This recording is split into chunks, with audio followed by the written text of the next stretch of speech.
Hello world, it's 8:45 in the morning, it's the 9th of January 2015. I'm looking at Mars. Mars is going to take the astrological front spot over the coming week or so. At the moment, Mars is in Aquarius, and traditionally a good place for it. It's generally seen as a good place for physical, proactive energy in a way that's based around community in a kind of detached and impersonal way. Nice energy most of the time, but not when it's squaring Saturn and coming up to conjunct Neptune. Mars is in Aquarius, a fixed sign, whereas Saturn and Neptune are both in mutable signs, Sagittarius and Virgo, Pisces respectively.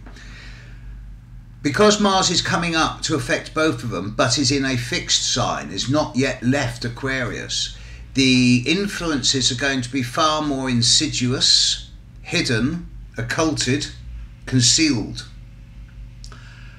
In the last 48 hours, we've all had a chance to gather our thoughts after the outrage in Paris, and I've seen enough of the footage to make me just a little bit cautiously suspicious of some of the things I've seen. Some of the shootings were a little bit dodgy, to say the least. However, I'm not going to cast aspersions at this stage of the game. Suffice to say that with Mars continuing its journey in Aquarius over the next, 3 days? It's about this time, maybe 74 hours from now, that Mars changes sign and moves into Pisces. When it does so, there will be quite a conscious recognition of this, because immediately Mars will then square Saturn and move towards conjuncting Neptune. And as this happens, the tempo is going to ratchet up. Mars in Pisces is not such a comfortable energy, because Pisces is very empathic, intuitive and emotional. And Mars moving into Pisces is going to have 2 or 3 separate effects. At the global level, when Mars does move into Pisces on the 12th, the first thing it's going to do is square Saturn. Actually happens in the early morning of the 15th. So it's a fair bet to say that the run-up from now through to the 15th is going to see increased anger, vitriol, very little in ways of compromise or adjustment. Opinions and stances are going to become polarized.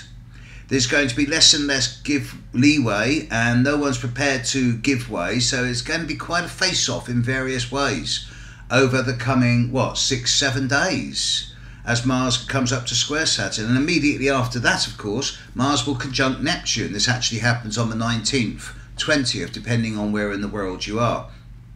Mars conjunct Neptune in Pisces is full of vague, confusing, disorientating and deceptive energies. It is an energy of gullibility and escapism and hedonism as well, to an extent. The Saturn-Neptune square is very much about the realigning and the changing of belief systems and our attitudes towards religion, truth and justice. And this square from Mars to Saturn is very much the first test of Saturn in Sagittarius. It's inevitably going to lead to changes in the coming couple of years in the way that religion is managed worldwide, and that the way that people are told and informed as to what real truth is also going to go through quite a bit of a shake-up. But in the short term, in this next week or week and a half, with Mars squaring Saturn and conjuncting Neptune, I do expect further physical manifest occurrences to occur in a way that's not going to be easy.